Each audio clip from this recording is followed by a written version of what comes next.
Mengaku tak punya harapan, Bulega justru semakin heran dengan motor Mark. Ada kalimat yang kerap dipegang para pembalap papan atas, kecepatan adalah hadiah, tetapi pemahaman adalah pondasi.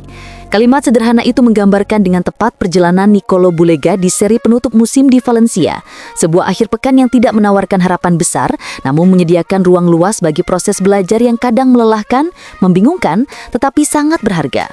Saat pedok Ricardo Tormo mulai ramai, Bulega berdiri di antara rasa ingin tahu dan ketidakpastian. Tanpa beban hasil, tanpa ambisi muluk-muluk, ia memasuki akhir pekan ini dengan sederhana. Ia ingin memahami motor Mark, motor sang juara, motor yang selama ini hanya ia lihat dari jauh, kini berada di tangannya, tetapi belum ia kuasai. Perjalanan adaptasinya baru saja dimulai di Portugal akhir pekan lalu, dan semuanya masih terasa asing. Hari pertama dimulai dengan hasil yang jauh dari nyaman, posisi kedua dari belakang di sesi pagi dan terakhir di sesi praktis, tetapi alih-alih tertekan, Bulega lebih banyak merenung. Ia sadar bahwa ini bukan soal catatan waktu, melainkan soal bagaimana ia membaca karakter motor, ban, ritme lintasan hingga tuntutan perangkat elektronik MotoGP yang jauh lebih kompleks dan terstandarisasi dibanding apa yang ia gunakan di SBK. Saya sudah 4 tahun tidak membalap di sini dan terakhir kali dengan Moto2, jadi saya harus mengkalibrasi ulang semua referensi saya. Di Portimao berbeda karena kami membalap SBK di sana dan motor kami tidak seperti motor Moto2. Jadi dari segi performa, saya tidak terlalu jauh berbeda. Di sini saya memiliki lebih banyak pengalaman mengendarai motor MotoGP, tetapi lintasannya berbeda. Sejujurnya saya tidak merasa nyaman dan saya kesulitan di beberapa tempat, tapi saya masih punya ruang untuk berkembang, dari motor maupun lintasan. Tidak ada bagian yang sangat lemah, tetapi saya harus membuat kemajuan di mana-mana, ujarnya tanpa menutupi apapun. Valencia memang terkenal sebagai sirkuit teknis, trek pendek, tikungan rapat dan ritme cepat membuat motor MotoGP terasa terlalu besar untuk lintasan sekecil itu. Dalam hitungan detik pembalap harus berpindah posisi, mengubah gaya dan mengatur ulang keseimbangan. Untuk seorang yang baru satu seri menjalani balapan di MotoGP, ini bukan hanya menantang tetapi juga melelahkan mental. Bulega mengakuinya tanpa ragu ketika ditanya apakah Valencia lebih sulit daripada Portugal. Masalahnya sirkuit ini sangat teknis dan kecil, jadi tikungannya sangat berdekatan dengan motor Moto2. Antara satu dan yang lainnya, Anda hanya punya sedikit waktu untuk memahami dan menemukan kepercayaan diri. Saya harus berada di tempat yang tepat besok kalau ingin membuat langkah maju, ujar Bulega. Jawaban itu menggambarkan betapa ia sedang berada di fase riset total. Dari referensi pengereman, surut masuk tikungan, hingga cara memaksimalkan akselerasi, semuanya berbeda dibanding SBK. Bahkan dibanding motor Moto2 sekalipun, tuntutannya jauh lebih tajam. Di Portugal, ia pernah mengatakan bahwa ia harus berpikir sebelum mengerem, sesuatu yang absolut tidak ideal di tingkat ini. Ketika ditanya apakah aspek itu membaik, ia menjawab jujur, sedikit lebih baik, tetapi aspek lainnya justru sedikit memburuk. Kami harus mencari cara untuk menggabungkan semuanya, ungkapnya. Itulah proses adaptasi MotoGP. Memperbaiki satu sisi bukan berarti semuanya ikut membaik. Seringkali ada efek domino yang sulit diprediksi. Ketika masuk pada pembahasan mengenai apa yang realistis diharapkan untuk hari esok, Bulega menunjukkan kedewasaannya sebagai runner-up SBK. Saya tidak tahu karena saya tidak punya ekspektasi hasil. Mungkin harapan akan muncul dengan sendirinya. Saat ini penting bagi saya untuk memahami motor, ban, elektronik dan semua hal yang berbeda dari SBK. Saya berharap bisa lebih mudah memahaminya dalam waktu dekat karena ini motor yang membawa saya. Tujuan saya sekarang adalah meningkatkan otomatisasi yang belum saya miliki. Kejujuran itu bukan tanda kelemahan, melainkan kematangan. Ia tidak datang untuk sok percaya diri, ia datang untuk belajar. Dan ia tahu bahwa otomatisasi, refleks alami yang lahir dari ribuan lap adalah sesuatu yang tidak bisa dipaksa. Ketika membahas slower device, ia justru terlihat sedikit lebih tenang. Dengan itu cukup baik, dan di sini saya beruntung karena Anda hanya menggunakannya di satu tempat. Di MotoGP perangkat elektroniknya standar untuk semua orang, sementara di SBK tiap pabrikan punya perangkatnya sendiri. Dari sini terlihat betapa banyak hal baru yang harus ia pahami, mulai dari perangkat yang lebih terkunci, bandingan karakteristik berbeda hingga power delivery yang tidak selalu mudah dikendalikan. Ia bahkan menyebut bahwa perangkat elektronik di kelas atas tidak memberikan keleluasaan sebesar SBK dalam hal konfigurasi. Ya, ada perbedaan. Mengendarai Ducati di sini mirip, tapi tidak sama. Menurut saya turunan dari pabrik lebih terbuka. Di kelas atas tidak semuanya bisa dilakukan. Saya belum berada di level untuk bereksperimen. Saya mengandalkan apa yang teknisi berikan, ungkap Bulega. Puncak kejujurannya muncul ketika ditanya apakah ada sesuatu yang mengejutkan dari motor Mark di Valencia. Ya, saya semakin heran dengan bagaimana motor ini bereaksi. Tetapi motor yang mengantarkan juara dunia seharusnya memang serumit itu. Apalagi itu pembalap seperti Marc Marquez. Saya kesulitan dalam beberapa hal karena saya belum punya jarak tempuh cukup. Ini baru hari keempat saya di MotoGP. Bahkan sprint saya tidak jalani dengan penuh karena saya terjatuh di lap kedua. Saya rindu berada di atas motor dan memahami batasan ban. Dengan ban baru pun saya memakainya seperti ban bekas karena saya belum memahami marginnya. Ini bukan sekedar pengakuan, ini adalah gambaran nyata seorang pembalap yang mencoba menyatu dengan mesin yang telah terbukti menjadi salah satu motor paling menuntut sekaligus paling kompetitif di grid. Ia juga menyebutkan bahwa pramusim akan sangat membantu. Tentu saja karena saya bisa bekerja dengan lebih tenang. Adaptasi seperti ini butuh waktu, tampaknya. Namun hari itu ia mendapat sedikit masalah strategi, kami punya masalah dengan strategi. Saya hanya menggunakan satu soft, jadi saya hanya punya satu upaya yang benar-benar berguna. Bukan alasan, hanya penjelasan, dan ia menyampaikannya dengan cara yang sangat profesional. Pada akhirnya keseluruhan hari itu bukan tentang hasil buruk, bukan tentang berada di posisi terakhir, bukan tentang kesulitan. Ini tentang seorang pembalap pengganti yang sedang mempelajari mesin sang juara. Tentang proses yang seringkali dipenuhi kebingungan, namun juga membuka peluang untuk kemajuan pesat di masa depan. Bulega datang ke Valencia tanpa harapan, tetapi justru di balik ketidakhadiran harapan itu, ia menemukan sesuatu yang paling penting. Pemahaman bahwa motor Mark bukan hanya motor cepat, tetapi motor yang meminta respek, kerja keras dan waktu. Dan perjalanan ini baru saja dimulai. Tak mau kritik Bezzecchi atas insiden di Mandalika. Begini alasan mengejutkan dari seorang Marc Marquez. Kadang yang membuat seseorang benar-benar kuat bukanlah kemampuannya untuk melawan, melainkan kemampuannya untuk memahami. Kalimat itu seolah menggambarkan sikap Marc Marquez ketika menanggapi insiden dengan Marco Bezzecchi di sirkuit Mandalika. Di saat dunia menunggu komentar tajam darinya, Marquez justru memilih diam dalam kedewasaan. Sebuah keheningan yang berbicara lebih keras daripada 1000 kritik. Dalam pernyataan terbarunya usai jalani pemulihan dengan intensif, Marquez menegaskan bahwa ia tak melihat perlunya menyalahkan Bezzecchi atas insiden yang sempat menjadi sorotan besar di dunia MotoGP. Dengan nada tenang dan kalimat yang syarat makna, sang juara dunia 9 kali itu menuturkan, "Alasan saya tidak mengkritik Bezzecchi atas insiden di Indonesia adalah karena saya berusia 32 tahun. Saya memiliki banyak pengalaman dan telah melihat hal-hal ini terjadi dalam balapan. Tidak ada yang sengaja menciptakan situasi berbahaya," ujar Marc. Ucapan itu menandai sebuah evolusi.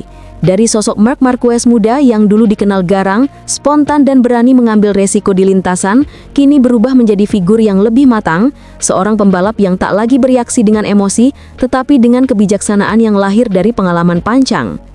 Ketika Marquez menyinggung masa lalunya, ia mengakui bahwa dulu dirinya mungkin akan bereaksi berbeda. Pada usia 20 tahun, saya akan melihatnya secara berbeda.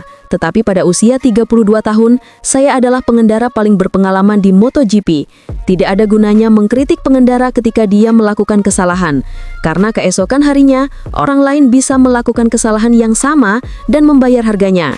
Ucapan itu mengandung filosofi yang dalam. Dalam dunia balap yang penuh tekanan, di mana ego dan ambisi bisa dengan mudah memicu ketegangan, Marquez menunjukkan sisi manusiawi yang jarang terlihat.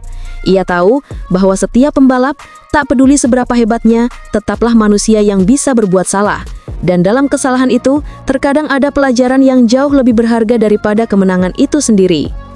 Perjalanan karir Marc Marquez di MotoGP adalah kisah tentang keberanian yang ditempa oleh penderitaan. Dari cedera parah yang hampir mengakhiri karirnya, hingga perjuangan merebut kembali performa terbaiknya, ia telah melewati banyak momen yang menguji ketahanan mentalnya. Insiden di Mandalika hanyalah satu fragmen kecil dari kisah panjang tentang transformasi seorang juara yang kini tak lagi membuktikan diri lewat kecepatan semata, melainkan lewat kedewasaan dalam bersikap. Dalam lanjutan komentarnya, Marquez menambahkan kalimat yang terasa seperti nasihat bagi seluruh paddock MotoGP. "Kamu dewasa dan dewasa di depan kamera, tetapi mereka yang berusia di atas 30 tahun harus berpikir sebelum berbicara, karena mereka memiliki pengalaman yang cukup," katanya dengan nada lembut namun tegas. Kalimat itu bukan sekedar pembelaan diri, melainkan pesan universal bahwa tanggung jawab seorang senior bukan hanya memimpin di lintasan, tapi juga menjadi contoh di luar lintasan. Marquez tidak sedang menasihati dengan kesombongan, melainkan berbicara sebagai seseorang yang telah melalui luka, kegagalan dan kebangkitan berkali-kali. Bagi banyak orang, insiden di Mandalika mungkin hanya peristiwa singkat di tengah musim panjang. Namun bagi Marquez, itu adalah cermin dari bagaimana olahraga ini sesungguhnya bekerja. Cepat, keras, dan kadang tak terduga. Ia tahu betul, satu momen salah bisa berakhir dengan konsekuensi besar. Dan itulah sebabnya, empati lebih penting daripada ego. Dulu Marquez dikenal sebagai The Baby Alien. Julukan yang melekat karena gaya balapnya yang luar biasa agresif dan keberaniannya yang di luar nalar. Kini julukan itu terasa bertransformasi. Ia bukan lagi alien yang tak tersentuh, melainkan manusia sejati yang memahami bahwa kehebatan bukan hanya soal menyalip lawan di tikungan, tetapi juga tentang bagaimana menahan diri untuk tidak menyerang di luar lintasan. Pengalaman panjang di MotoGP telah menjadikan Marquez seorang pembalap yang lebih reflektif. Ia tak lagi terpaku pada siapa yang salah, tetapi lebih tertarik pada bagaimana seseorang belajar dari kesalahan. Dalam setiap ucapannya, kini terselip rasa tanggung jawab moral terhadap generasi muda pembalap yang tumbuh di bayang-bayang namanya. Sikapnya terhadap Bezzecchi mencerminkan nilai itu. Ia tidak ingin menjadi sumber tekanan tambahan bagi pembalap muda yang sedang berjuang mencari keseimbangan antara kecepatan dan kontrol. Marquez memahami, Bezzecchi pun pernah ada di posisi yang sama seperti dirinya dahulu. Penuh gairah, terkadang gegabah tapi selalu dengan semangat untuk membuktikan diri. Keputusan Marquez untuk tidak menyalahkan lawan justru memperkuat reputasinya sebagai sosok panutan. Ia tahu bahwa dalam dunia yang cepat menghakimi, kadang diam adalah bentuk penghormatan tertinggi terhadap olahraga itu sendiri. Saya telah melihat banyak hal di dunia balap ini, dan saya tahu tidak ada pembalap yang ingin menciptakan situasi berbahaya. Kita semua di sini untuk menang, tapi juga untuk bertahan hidup. Itulah sebabnya saya memilih memahami bukan menghukum, ujar sang juara dunia 9 kali itu. Kata-kata itu menggambarkan betapa dalamnya evolusi mental Marc Marquez. Dari seorang pemuda yang mengandalkan naluri dan adrenalin, menjadi seorang veteran yang mengandalkan kebijaksanaan dan empati. Ia bukan hanya pembalap cepat, ia adalah cermin dari perjalanan manusia yang tumbuh melalui sakit, belajar melalui kekalahan dan menemukan makna baru dalam kemenangan. Kini Marquez menatap musim 2026 dengan cara yang berbeda. Ia tidak lagi hanya fokus pada podium, tapi juga pada keseimbangan antara jiwa dan ambisi. Bagi banyak orang, hal itu mungkin terdengar seperti perubahan yang lembut, tapi bagi Marquez, itu justru bentuk paling ekstrim dari kekuatan, karena mengendalikan diri di dunia yang penuh ego adalah kemenangan tersendiri. Sikapnya terhadap Bezzecchi mungkin tampak sederhana, namun sesungguhnya menyimpan makna besar. Ia mengingatkan semua orang bahwa dalam olahraga sebesar MotoGP, rasa hormat adalah bagian dari kecepatan, bahwa menjadi juara bukan hanya soal siapa yang tercepat, tetapi siapa yang paling bijak menghadapi kekacauan. Kini publik melihat Marquez bukan hanya sebagai pembalap legendaris, tapi juga sebagai pribadi yang matang, yaitu seseorang yang memahami bahwa setiap tikungan di lintasan membawa pelajaran, dan setiap tabrakan membawa kesempatan untuk menjadi manusia yang lebih baik. Mungkin di usia 32 tahun, kecepatan Marquez tak lagi sebrutal dulu. Tapi justru disinilah letak keindahannya. Ketika kecepatan digantikan dengan kebijaksanaan, dan kemenangan tak lagi diukur dari waktu, melainkan dari cara ia menjaga martabat sebagai pembalap sejati. Dan mungkin itulah alasan sejati mengapa Marquez tidak mengkritik Bezzecchi. Karena seorang juara sejati tidak selalu berteriak paling keras, tapi tahu kapan harus diam untuk mengejarkan yang lain arti kedewasaan. Ada kalimat bijak yang sering diucapkan para legenda. Kemenangan sejati bukanlah ketika kau berdiri di podium, melainkan ketika kau berhasil menaklukkan rasa sakit tanpa kehilangan arah. Itulah yang kini dijalani Marc Marquez, sosok yang sudah menjadi ikon MotoGP bukan hanya karena trofi dan catatan rekor, tetapi karena cara ia menghadapi penderitaan dengan kepala tegak dan hati tenang. Setelah melewati tahun 2025 yang penuh ujian, cedera akibat kontak dengan Bezzecchi di Mandalika yang membuatnya terpaksa harus menepi di akhir musim. Kini, Marquez kembali hadir di hadapan publik, kali ini tanpa gendongan di lengannya. Dalam konferensi pers bersama Estrella Galicia 0,0, sang juara dunia 9 kali berbicara dengan nada tenang, penuh refleksi, tidak ada kesan sombong, tidak ada nada membanggakan diri. Hanya kejujuran dari seorang pembalap yang pernah berdiri di puncak dunia, lalu jatuh ke titik terendah, dan kini kembali berdiri dengan kekuatan baru.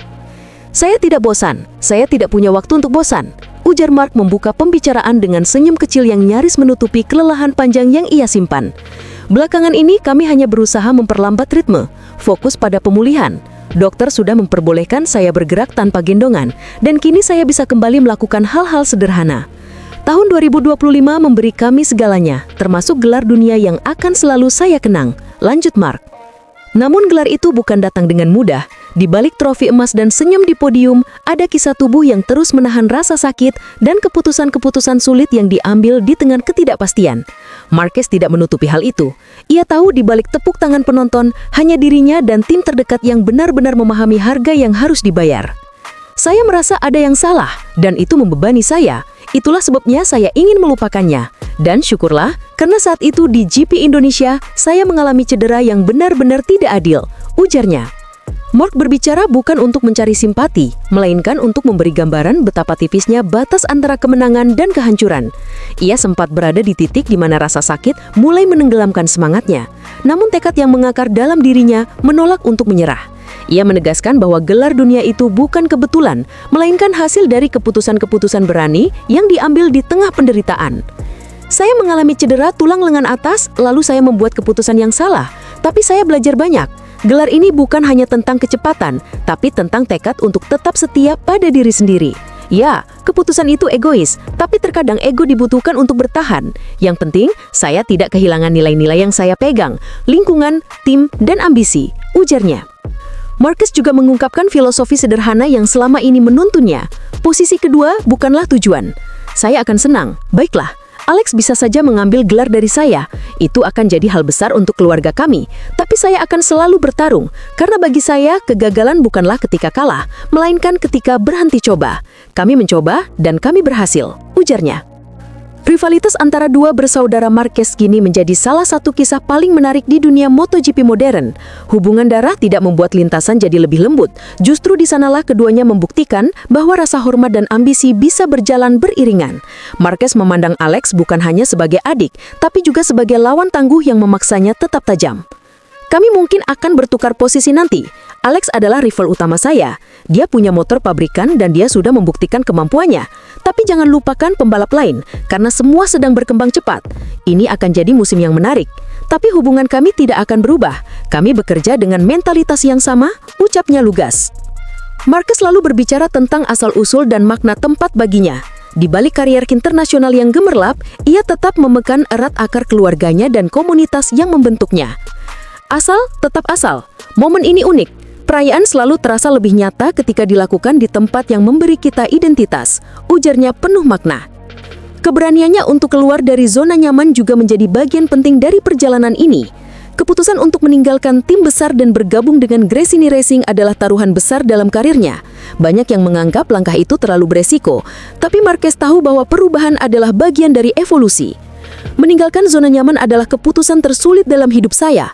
Adik saya, Alex, banyak membantu. Dia bilang ini yang kamu butuhkan. Saya mendengarkannya, dan hasilnya semua berjalan baik, ujarnya. Langkah tersebut bukan hanya membawanya kembali ke puncak performa, tapi juga memulihkan mentalnya. Ia menemukan kembali sensasi alami dari balapan tanpa tekanan besar dari tim politik, tanpa ekspektasi berlebihan dari publik. Marquez juga berbicara tentang sisi manusiawinya, tentang inspirasi yang datang dari luar lintasan. Ia menyebut nama Rafa Nadal dengan penuh penghormatan. Saya manusia, saya pernah jadi anak-anak. Saya terinspirasi oleh Rafa Nadal. Tahun 2021, ketika tangan saya masih digendong, saya menyaksikannya menang. Saya tidak ingat statistiknya, tapi saya ingat perasaannya. Saya ingin dikenang bukan karena angka, tapi karena inspirasi, ujar Marc Marquez. Kemudian, dengan kejujuran yang menyentuh, Marquez menceritakan tentang kondisi sebenarnya dari lengannya yang selama ini menjadi misteri publik. Ketika saya jatuh di Indonesia, hasil ronsen menunjukkan sesuatu yang tidak baik. Tapi saya terus balapan. Faktanya saya sudah berlomba sepanjang tahun dengan satu lengan bengkok dan satu lagi patah. Hanya saya dan dokter saya yang tahu bagaimana sebenarnya isi lengan ini. Tapi saya tidak ingin dikasihani. Saya ingin orang membicarakan hasil saya, bukan kondisi saya, ujarnya. Kalimat itu menggambarkan seluruh jiwa Marc Marquez, seorang pejuang yang tak ingin diingat sebagai korban, melainkan sebagai sosok yang tetap melaju meski dunia menahannya. Ia tak mencari belas kasihan, yang ia cari hanyalah kesempatan untuk terus menjadi dirinya sendiri. Kini, setelah masa pemulihan yang panjang, Marquez menatap musim 2026 dengan ambisi baru. Ia tahu tubuhnya tak lagi muda, tapi pengalaman memberinya perspektif yang lebih dalam tentang arti kecepatan, resiko, dan ketahanan. Di usia 32, segalanya berbeda. Refleks melambat, tapi pengalaman menguat. Kamu belajar beradaptasi atau kamu akan mati. Tidak seperti saat berusia 20. Sekarang kamu harus lebih cerdas dalam mengelola resiko. Tapi motivasi saya tetap sama, bahkan mungkin lebih besar, ujarnya. Marquez juga menyadari bahwa kesuksesan di MotoGP modern tak lagi hanya soal talenta, tapi tentang kemampuan membaca arah teknologi. Ia menyebut Pecco dan Alex sebagai dua sosok penting yang akan membantu menentukan arah pengembangan Ducati di musim depan. Tim pabrikan punya semua komponen yang dibutuhkan. Basis terbaik adalah motor 2024 dengan penyempurnaan baru. Keputusan mesin dan aerodinamika dibuat di Valencia. Saya akan bertemu mereka di Sepang dan beradaptasi dengan apapun hasilnya, ungkapnya. Kemudian Marquez menegaskan satu hal, perjalanan ini bukan tentang kembali menjadi sosok lama, melainkan menjadi versi terbaik dari dirinya yang baru. Saya ingin berdamai dengan masa lalu. Saya tidak ingin cedera menjadi alasan mengapa saya tidak menang lebih banyak. Tahun depan, motivasi saya datang dari dalam diri. Saya ingin momen-momen sulit ini tetap jadi kenangan, bukan penyesalan, tegas Mark. Bagi Marc Marquez, keberanian sejati bukanlah menolak rasa sakit, melainkan menerimanya sebagai bagian dari perjalanan. Dengan satu lengan yang pernah bengkok dan satu lagi patah, ia kembali ke lintasan bukan untuk membuktikan apapun kepada dunia, tapi untuk menunjukkan bahwa jiwa seorang pembalap sejati tak pernah bisa dilumpuhkan oleh luka terdalam sekalipun. Dan saat mesin Ducatinya kembali meraung di awal musim GP 2026, satu hal pasti, legenda belum berakhir. Ia hanya sedang menulis babak baru. Motor Mark mulai patuh. Begini perasaan Bu lega setelah tahu kecepatan asli GP25 Mark. Kadang, kemenangan terbesar seorang pembalap bukanlah podium, melainkan keberanian untuk kembali menguasai diri ketika dunia mulai bergerak lebih cepat darinya sendiri. Kalimat itu terasa menjadi gambaran paling tepat untuk akhir pekan penuh warna yang dialami Nicolo Bulega di Portimao. Dari kecelakaan sprint yang meninggalkan rasa kecewa, hingga kegigihan di balapan utama yang memperlihatkan tanda-tanda bahwa GP25 milik Marc Marquez perlahan mulai patuh di tangannya. Portimao bukan hanya sirkuit pertama Bulega di kelas MotoGP, tetapi juga panggung ujian mental dan teknis. Mengendarai motor yang sama dengan yang dibawa Mark meraih gelar dunia, membuat tekanan itu berlipat. Setiap langkah, setiap pengereman, setiap reaksi motor menjadi pertarungan antara insting lamanya sebagai pembalap superbike dan realitas baru seorang pendatang di GP. Balapan sprint hari Sabtu langsung menunjukkan betapa kompleksnya adaptasi itu. Bulega memulai dengan baik, tetapi 4 lap kemudian tubuhnya berguling bersama motor di sektor 4.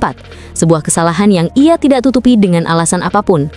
Kemarin, di sprint, saya melakukan kesalahan pemula dan hanya menyelesaikan beberapa putaran saja, ujarnya. Sebuah pengakuan jujur yang memperlihatkan kedewasaan mentalnya. Balap utama hari Minggu pun dimulai dengan beban tambahan. Ia harus bangkit, belajar cepat, dan membawa pulang bukan hanya poin, tetapi pemahaman baru tentang motor yang terkenal paling agresif dan sensitif di grid. Yang menarik, Bulega memulai balapan bukan dengan kecepatan tetapi dengan kedewasaan. Ia menjalankan pendekatan teknis yang berbeda, menahan naluri untuk menekan gas terlalu cepat. Lap-lap awal saya sangat tenang, hanya mencoba memanaskan ban depan untuk memahami cara mengerem, ucapnya. Kalimat itu memperlihatkan betapa ia tidak ingin mengulangi kesalahan sprint. Dan sepanjang balapan, mantra yang ia ulang-ulang dalam hatinya terasa seperti seseorang yang sedang memprogram ulang otot dan insting bertahun-tahun. Saya terus mengulang-ulang dalam hati sepanjang balapan. Jangan mengerem seperti superbike, jangan mengerem seperti superbike. Itu yang terus berputar dalam kepala saya, katanya dengan sedikit tersenyum. MotoGP bukan hanya dunia yang berbeda, ini dunia tanpa toleransi bagi insting lama. Seiring lap berjalan, ritmenya stabil. Ia tidak memaksa namun perlahan menyatukan diri dengan motor. Dan inilah yang membuat paddock terkejut. Ketika pembalap lain mulai kehilangan grip, Bulega justru meningkat. Lap ke-23 menjadi titik balik kecil namun penting.